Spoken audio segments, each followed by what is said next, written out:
मेरे प्यारे देशवासियों, नमस्कार। आज बहुत पावन दिन पर मुझे आपसे मन की बात करने का अवसर मिला है। आज चैत्र माह के शुक्ल पक्ष की प्रतिपदा तिथि है। आज से चैत्र नवरात्र की शुरुआत हो रही है। आज से भारतीय नववर्ष का भी आरंभ हो रहा है। इस बार विक्रम संवत 2082 शुरू हो रहा है। इस समय मेरे सामने आपकी ढेर सारी चिट्ठियां रखी हुई है। कोई बिहार से हैं, कोई बंगाल से, कोई तमिलनाडु से हैं, कोई गुजरात से हैं। इनमें बड़े रोचक तरीके से लोगों ने अपने मन की बातें लिखकर भेजी है। कई सारी चिट्ठियों में शुभकामनाएं भी हैं, बधाई संदेश भी हैं। लेकिन आज मेरा मन करता है कुछ संदेशों को आपको सुनाऊं। सर्वारिगु युगादि हब्बद शुभाशय गड़ू। अगला संदेश है अंदरी की उगादि शुभाकांक्षलु। अब एक और चिट्ठी में लिखा है संवसार पाड़व्यार्ची परबी। अगले संदेश में लिखा गया है गुड़ी पाड़वा निमित्त हार्दिक शुभेच्छा। हमारे एक साथी ने लिखा है एल्ला वरक्कुम विशु आशम शगल। एक और संदेश है इनिये पुथांडु नल्लवाल थुक्कल। साथियों, आप ये तो समझ गए होंगे कि अलग अलग भाषाओं में भेजे गए संदेश हैं, लेकिन क्या आप इसकी वजह जानते हैं? यही तो वो खास बात है जो आज मुझे आपसे साझा करनी है। हमारे देश के अलग अलग राज्यों में आज और अगले कुछ दिनों में नववर्ष शुरू हो रहे हैं और ये सभी संदेश नववर्ष और विभिन्न पर्वों की बधाइयों के हैं। इसलिए मुझे अलग अलग भाषाओं में लोगों ने शुभकामनाएं भेजी हैं। साथियों, आज कर्नाटका में, आंध्र प्रदेश, तेलंगाना में उगादी का पर्व बहुत धूमधाम से मनाया जा रहा है। आज ही महाराष्ट्र में गुड़ी पड़वा मनाया जा रहा है। विविधता भरे हमारे देश में अलग अलग राज्यों में अगले कुछ दिन में असम में रोंगाली बिहू, बंगाल में पोइला बोईशाख, कश्मीर में नवरेह का उत्सव मनाया जाएगा। इसी तरह 13 से 15 अप्रैल के बीच देश के अलग अलग हिस्सों में त्योहारों की जबरदस्त धूम दिखेगी। इसे लेकर भी उत्साह का माहौल है और ईद का त्योहार तो आ ही रहा है। यानी ये पूरा महीना त्योहारों का है, पर्वों का है। मैं देश के लोगों को इन त्योहारों की बहुत बहुत बधाई देता हूं। हमारे ये त्योहार भले ही अलग अलग क्षेत्रों में हो, लेकिन ये दिखाते हैं कि भारत की विविधता में भी कैसे एकता पिरोई हुई है। इस एकता की भावना को हमें निरंतर मजबूत करते चलना है। साथियों, जब परीक्षाएं आती हैं तो युवा साथियों के साथ मैं परीक्षा पे चर्चा करता हूं। अब परीक्षाएं हो चुकी हैं। बहुत सारे स्कूलों में तो दोबारा क्लास शुरू होने की तैयारी हो रही है। इसके बाद गर्मी की छुट्टियों का समय भी आने वाला है। साल के इस समय का बच्चों को बहुत इंतजार रहता है। मुझे तो अपने बचपन के दिन याद आ गए जब मैं और मेरे दोस्त दिन भर कुछ ना कुछ उत्पात मचाते रहते थे, लेकिन साथ ही हम कुछ कंस्ट्रक्टिव भी करते थे, सीखते भी थे। गर्मियों के दिन बड़े होते हैं। इसमें बच्चों के पास करने को बहुत कुछ होता है। यह समय किसी नई हॉबी को अपनाने के साथ ही अपने हुनर को और तराशने का भी है। आज बच्चों के लिए ऐसे प्लेटफॉर्म की कमी नहीं जहां वे काफी कुछ सीख सकते हैं। जैसे कोई संस्था टेक्नोलॉजी कैंप चला रही हो तो बच्चे वहां ऐप बनाने के साथ ही ओपन सोर्स सॉफ्टवेयर के बारे में जान सकते हैं। अगर कहीं पर्यावरण की बात हो, थिएटर की बात हो या लीडरशिप की बात हो, ऐसे विविध विविध विषय के कोर्स होते रहते हैं, तो उससे भी जुड़ सकते हैं। ऐसे कई स्कूल हैं जो स्पीच या तो ड्रामा सिखाते हैं, ये बच्चों को बहुत काम आते हैं। इन सब के अलावा आपके पास इन छुट्टियों में कई जगह चल रहे वॉलेंटियर एक्टिविटीज, सेवा कार्यों से भी जुड़ने का अवसर है। ऐसे कार्यक्रमों को लेकर मेरा एक विशेष आग्रह है। अगर कोई संगठन, कोई स्कूल या सामाजिक संस्थाएं या तो फिर साइंस सेंटर ऐसी समर एक्टिविटीज करवा रहे हो तो इसे #MyHolidays के साथ जरूर शेयर करें। इससे देश भर के बच्चे और उनके माता पिता को इनके बारे में आसानी से जानकारी मिल सकेगी। मेरे प्यारे देशवासियों, गर्मी का मौसम शुरू होते ही शहर शहर, गांव गांव पानी बचाने की तैयारियां भी शुरू हो जाती हैं। अनेक राज्यों में वाटर हार्वेस्टिंग से जुड़े कामों ने, जल संरक्षण से जुड़े कामों ने नई तेजी पकड़ी है। जल शक्ति मंत्रालय और अलग अलग स्वयंसेवी संस्थाएं इस दिशा में काम कर रही हैं। देश में हजारों कृत्रिम तालाब, check dam, borewell recharge, community soak pit का निर्माण हो रहा है। हर साल की तरह इस बार भी कैच द रेन अभियान के लिए कमर कस ली गई है। ये अभियान भी सरकार का नहीं बल्कि समाज का है, जनता जनार्दन का है। जल संरक्षण से ज्यादा लोगों को जोड़ने के लिए जल संचय जन भागीदारी अभियान भी चलाया जा रहा है। प्रयास यही है कि जो प्राकृतिक संसाधन हमें मिले हैं उसे हमें अगली पीढ़ी तक सही सलामत पहुंचाना है। साथियों, बारिश की बूंदों को संरक्षित करके हम बहुत सारा पानी बर्बाद होने से बचा सकते हैं। पिछले कुछ सालों में इस अभियान के तहत देश के कई हिस्सों में जल संरक्षण के अभूतपूर्व कार्य हुए हैं। मैं आपको एक दिलचस्प आंकड़ा देता हूं। पिछले 7-8 साल में नए बने टैंक, पौंड और अन्य वाटर रिचार्ज स्ट्रक्चर से 11 बिलियन क्यूबिक मीटर, उससे भी ज्यादा पानी का संरक्षण हुआ है। अब आप सोचेंगे कि 11 बिलियन क्यूबिक मीटर पानी कितना पानी होता है। साथियों, भाखड़ा नांगल बांध में जो पानी जमा होता है उसकी तस्वीरें तो आपने जरूर देखी होगी। ये पानी गोविंद सागर झील का निर्माण करता है। इस झील की लंबाई ही 90 किलोमीटर से ज्यादा है। इस झील में भी 9-10 बिलियन क्यूबिक मीटर से ज्यादा पानी संरक्षित नहीं हो सकता है। सिर्फ 9-10 बिलियन क्यूबिक मीटर। और देशवासियों ने अपने छोटे छोटे प्रयास से देश के अलग अलग हिस्सों में 11 बिलियन क्यूबिक मीटर पानी के संरक्षण का इंतजाम कर दिया है ना ये शानदार प्रयास। साथियों, इस दिशा में कर्नाटका के गडक जिले के लोगों ने भी मिसाल कायम की है। कुछ साल पहले यहां के 2 गांवों की झीलें पूरी तरह सूख गई। एक समय ऐसा भी आया जब वहां पशुओं के पीने के लिए भी पानी नहीं बचा।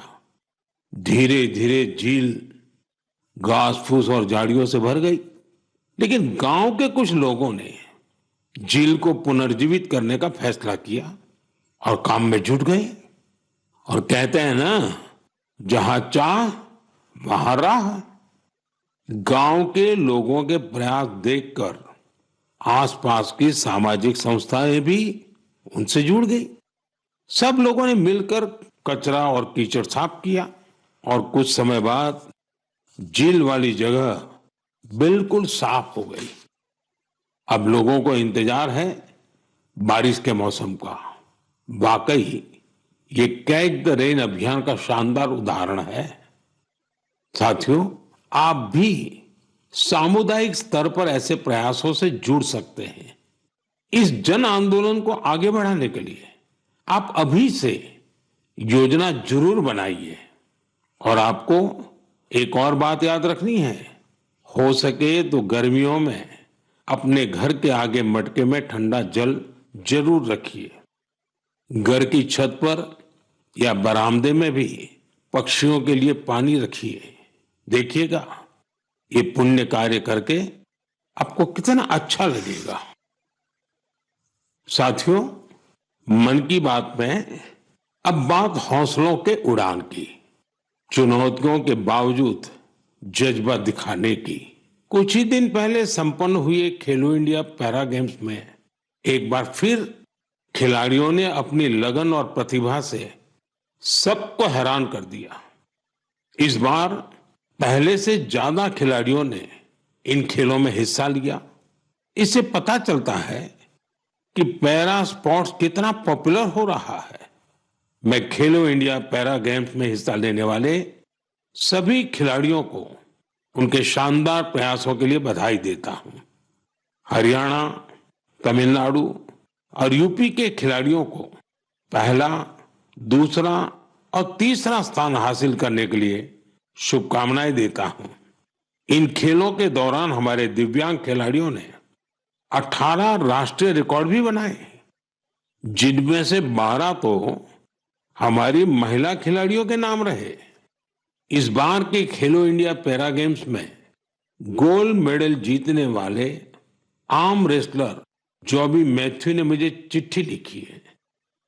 मैं उनके पत्र के कुछ हिस्से को पढ़कर सुनाना चाहता हूं। उन्होंने लिखा है, मेडल जीतना बहुत खास होता है, लेकिन हमारा संघर्ष सिर्फ पोडियम पर खड़े होने तक सीमित नहीं है। हम हर रोज एक लड़ाई लड़ते हैं। जीवन कई तरीके से हमारी परीक्षा लेता है। बहुत कम लोग हमारे संघर्ष को समझ पाते हैं। इसके बावजूद हम साहस के साथ आगे बढ़ते हैं। हम अपने सपनों को पूरा करने में जुटते हैं। हमें ये विश्वास रहता है कि हम किसी से कम नहीं है। वाह जॉबी मैथ्यू, आपने कमाल लिखा है, अद्भुत लिखा है। इस पत्र के लिए मैं आपका आभार व्यक्त करता हूं। मैं जॉबी मैथ्यू और हमारे सभी दिव्यांग साथियों से कहना चाहता हूं कि आपके प्रयास हमारे लिए बहुत बड़ी प्रेरणा है। साथियों, दिल्ली में एक और भव्य आयोजन ने लोगों को बहुत प्रेरणा दी है, जोश से भर दिया है। एक इनोवेटिव आइडिया के रूप में पहली बार फिट इंडिया कार्निवल का आयोजन किया गया। इसमें अलग अलग क्षेत्रों के करीब 25,000 लोगों ने हिस्सा लिया। इन सभी का एक ही लक्ष्य था, फिट रहना और फिटनेस को लेकर जागरूकता फैलाना। इस आयोजन में शामिल लोगों को उनके स्वास्थ्य के साथ साथ पोषण से जुड़ी जानकारियां भी मिली। मेरा आग्रह है कि आप अपने क्षेत्रों में भी इसी तरह के कार्निवल का आयोजन करें। इस पहल में माय भारत आपके लिए बहुत मददगार बन सकता है। साथियों, हमारे स्वदेशी खेल अब पॉपुलर कल्चर के रूप में घुल मिल रहे हैं। मशहूर रैपर हनुमान काइंड को तो आप सभी जानते ही होंगे। आजकल उनका नया सॉन्ग रन इट अप काफी फेमस हो रहा है। इसमें कलारियापट्टू, गतका और थांगता जैसी हमारी पारंपरिक मार्शल आर्ट्स को शामिल किया गया है। मैं हनुमान काइंड को बधाई देता हूं कि उनके प्रयास से हमारी पारंपरिक मार्शल आर्ट्स के बारे में दुनिया के लोग जान पा रहे हैं। मेरे प्यारे देशवासियों, हर महीने मुझे माय गॉव और नमो ऐप पर आपके ढेरों संदेश मिलते हैं। कई संदेश मेरे मन को छू लेते हैं, तो कुछ गर्व से भर देते हैं। कई बार तो इन संदेशों में हमारी संस्कृति और परंपराओं के बारे में अनोखी जानकारी मिलती है। इस बार जिस संदेश ने मेरा ध्यान खींचा उसे मैं आपसे साझा करना चाहता हूं। वाराणसी के अथर्व कपूर, मुंबई के आर्यश लिखा और अत्रेय मान ने मेरी हाल की मॉरिशस यात्रा पर अपनी भावनाएं लिखकर भेजी है। उन्होंने लिखा है, इस यात्रा के दौरान गीत गवई की परफॉर्मेंस से उन्हें बहुत आनंद आया। पूर्वी उत्तर प्रदेश और बिहार से आए बहुत सारे पत्रों में मुझे ऐसी ही भावुकता देखने को मिली है। मॉरिशस में गीत गवई की शानदार परफॉर्मेंस के दौरान मैंने वहां जो महसूस किया वो वाकई अद्भुत है। साथियों, जब हम जड़ से जुड़े रहते हैं तो कितना ही बड़ा तूफान आए, तूफान हमें उखाड़ नहीं पाता। आप कल्पना करिए, करीब 200 साल पहले भारत से कई लोग गिरमिटिया मजदूर के रूप में मॉरिशस गए थे। किसी को नहीं पता था कि आगे क्या होगा, लेकिन समय के साथ वे वहां रस बस गए। मॉरिशस में उन्होंने अपनी एक बड़ी पहचान बनाई। उन्होंने अपनी विरासत को सहेज कर रखा और जड़ों से जुड़े रहे। मॉरिशस ऐसा अकेला उदाहरण नहीं है। पिछले साल जब मैं गयाना गया था तो वहां की चौताल परफॉर्मेंस ने मुझे बहुत प्रभावित किया था। साथियों, अब मैं आपको एक ऑडियो सुनाता हूं।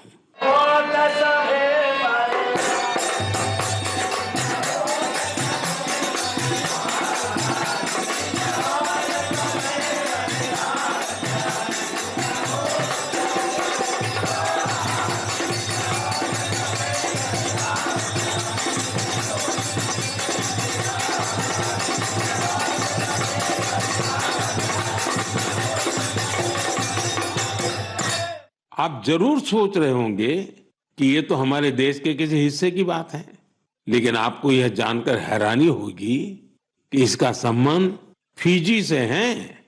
यह फिजी का बहुत ही लोकप्रिय फगवा चौताल है। ये गीत और संगीत हर किसी में जोश भर देता है। मैं आपको एक और ऑडियो सुनाता हूं।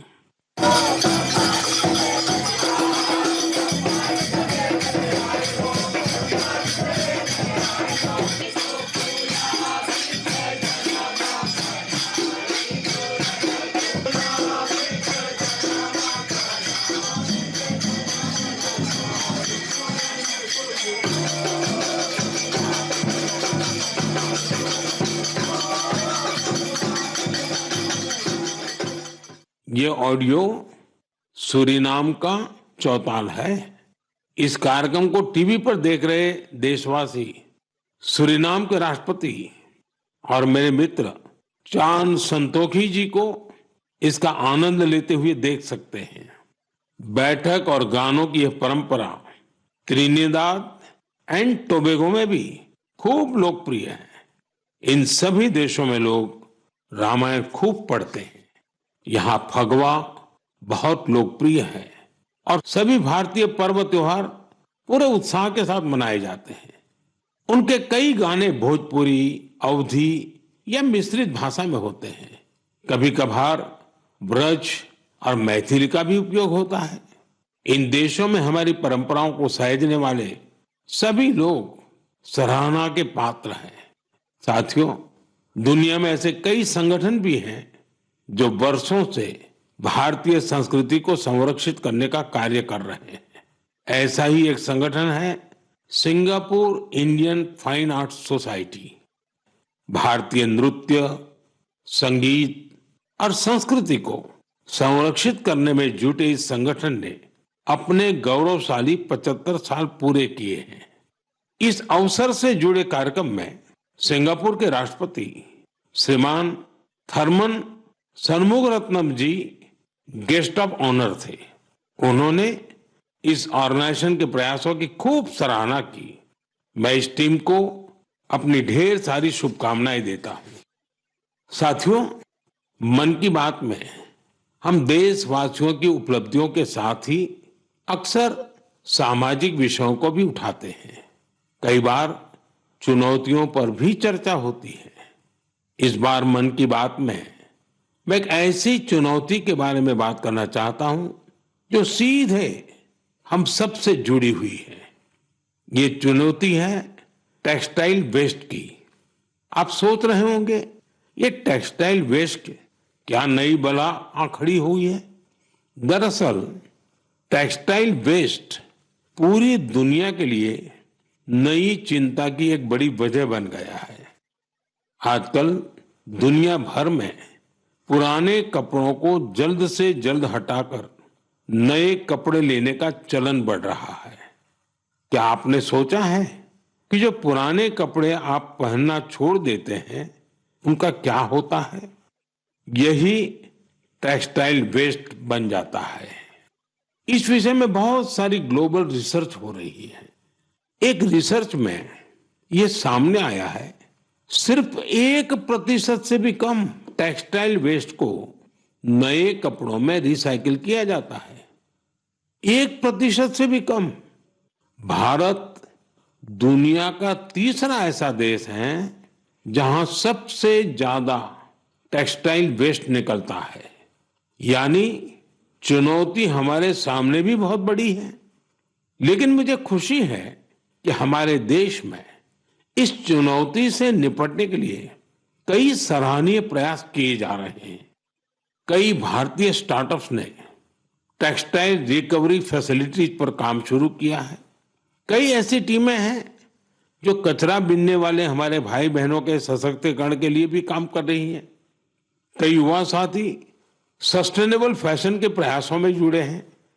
वे पुराने कपड़ों और जूते चप्पलों को रिसाइकल कर जरूरतमंदों तक पहुंचाते हैं। टेक्सटाइल वेस्ट से सजावट की चीजें, हैंडबैग, स्टेशनरी और खिलौने जैसी कई वस्तुएं बनाई जा रही हैं।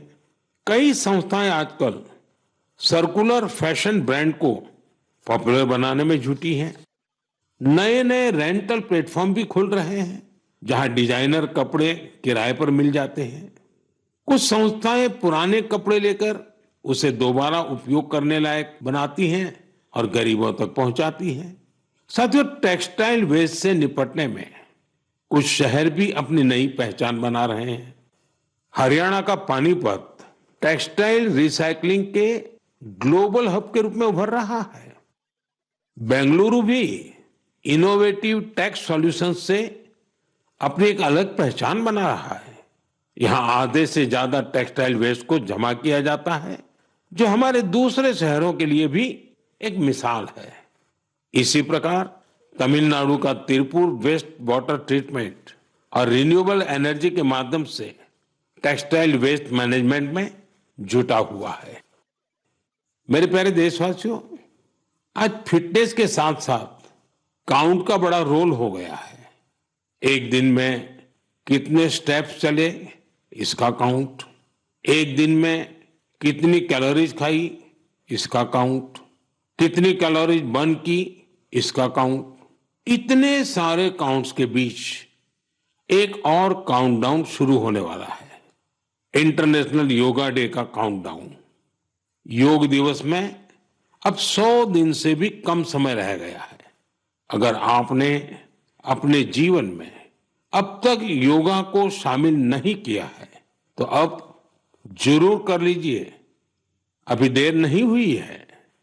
10 साल पहले 21 जून 2015 को पहला अंतर्राष्ट्रीय योग दिवस मनाया गया था। अब तो इस दिन ने योग के एक विराट महोत्सव का रूप ले लिया है।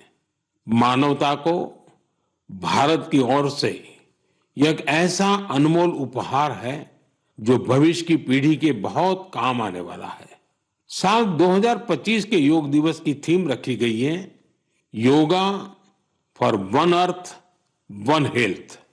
यानी हम योग के जरिए पूरे विश्व को स्वस्थ बनाने की कामना करते हैं। साथियों, यह हम सबके लिए गर्व करने वाली बात है कि आज हमारे योग और ट्रेडिशनल मेडिसिन को लेकर पूरी दुनिया में जिज्ञासा बढ़ रही है। बड़ी संख्या में युवा योग और आयुर्वेद को वेलनेस का एक बेहतरीन माध्यम मानकर इसे अपना रहे हैं। अब जैसे साउथ अमेरिका का देश चिली है, वहां आयुर्वेद तेजी से लोकप्रिय हो रहा है। पिछले साल मैं ब्राजील की यात्रा के दौरान चिली के राष्ट्रपति से मिला था। आयुर्वेद की इस पॉपुलैरिटी को लेकर हमारे बीच काफी चर्चा हुई थी। मुझे सोमोस इंडिया नाम की टीम के बारे में पता चला है। स्पेनिश में इसका अर्थ है वी आर इंडिया।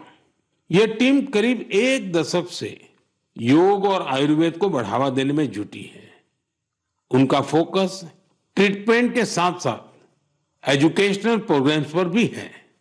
वे आयुर्वेद और योग से संबंधित जानकारियों को स्पेनिश लैंग्वेज में ट्रांसलेट भी करवा रहे हैं। सिर्फ पिछले वर्ष की बात करें तो उनके अलग अलग इवेंट्स और कोर्सेज में करीब 9,000 लोगों ने हिस्सा लिया था। मैं इस टीम से जुड़े सभी लोगों को उनके इस प्रयास के लिए बहुत बहुत बधाई देता हूं। मेरे प्यारे देशवासियों, मन की बात में अब एक चटपटा सा और अटपटा सा सवाल। आपने कभी फूलों की यात्रा के बारे में सोचा है? पेड़ पौधों से निकले कुछ फूलों की यात्रा मंदिरों तक होती है। कुछ फूल घर को सुंदर बनाते हैं, कुछ इत्र में घुलकर हर तरफ खुशबू फैलाते हैं। लेकिन आज मैं आपको फूलों की एक और यात्रा के बारे में बताऊंगा। आपने महुआ के फूलों के बारे में जरूर सुना होगा। हमारे गांवों और खास करके आदिवासी समुदाय के लोग इसके महत्व के बारे में अच्छी तरह जानते हैं। देश के कई हिस्सों में महुआ के फूलों की यात्रा अब एक नए रास्ते पर निकल पड़ी है। मध्य प्रदेश के छिंदवाड़ा जिले में महुआ के फूल से कुकीज बनाए जा रहे हैं। राजाखो गांव की 4 बहनों के प्रयास से ये कुकीज बहुत लोकप्रिय हो रहे हैं।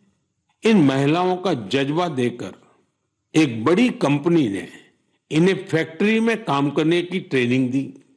इनसे प्रेरित होकर गांव की कई महिलाएं इनके साथ जुड़ गई हैं। इनके बनाए महुआ कुकीज की मांग तेजी से बढ़ रही है। तेलंगाना के आदिलाबाद जिले में भी 2 बहनों ने महुआ के फूलों से नया एक्सपेरिमेंट किया है। वो इनसे तरह तरह के पकवान बनाती हैं, जिन्हें लोग बहुत पसंद करते हैं। उनके पकवानों में आदिवासी संस्कृति की मिठास भी है। साथियों, मैं आपको एक और शानदार फूल के बारे में बताना चाहता हूं और इसका नाम है कृष्ण कमल। क्या आप गुजरात के एकता नगर में स्टैच्यू ऑफ यूनिटी को देखने गए हैं? स्टैच्यू ऑफ यूनिटी के आसपास आपको ये कृष्ण कमल बड़ी संख्या में दिखेंगे। ये फूल पर्यटकों का मन मोह लेते हैं। ये कृष्ण कमल एकता नगर के आरोग्य वन, एकता नर्सरी, विश्व वन और मियावाकी फॉरेस्ट में आकर्षण का केंद्र बन चुके हैं। यहाँ योजनाबद्ध तरीके से लाखों की संख्या में कृष्ण कमल के पौधे लगाए गए हैं।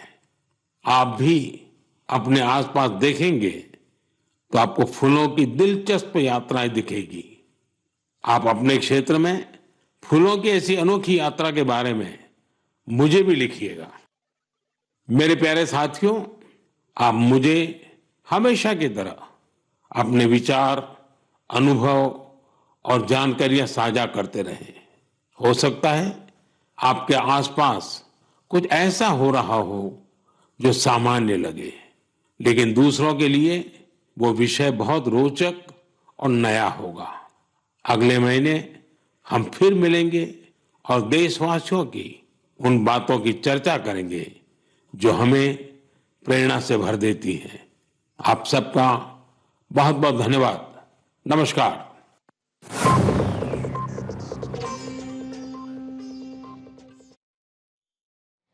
तो मन की बात का 120वां एपिसोड आप सुन रहे थे। प्रधानमंत्री नरेंद्र मोदी तमाम मुद्दों पर यहाँ पर चर्चा करते हुए, और प्रधानमंत्री की तरफ से देखिए जो महत्वपूर्ण बातें कही गई हैं उनका जिक्र अगर हम करें तो प्रधानमंत्री ने इस दौरान हमेशा आप देखिए ऐसे मुद्दों को चुना है जो सीधा जनता से जुड़े होते हैं। प्रधानमंत्री उन मुद्दों पर बात करते हैं जिन पर कहीं ना कहीं इंतजार किया जाता है, चाहे वो आपके जीवन शैली से जुड़े हुए मुद्दे हों। इसके साथ ही प्रधानमंत्री ने देशवासियों को हिंदू नववर्ष की सबसे पहले शुभकामनाएं दी। चैत्र नवरात्र की आज से शुरुआत हो चुकी है। भारत की विविधता में एकता है, प्रधानमंत्री की तरफ से ये कहा गया है।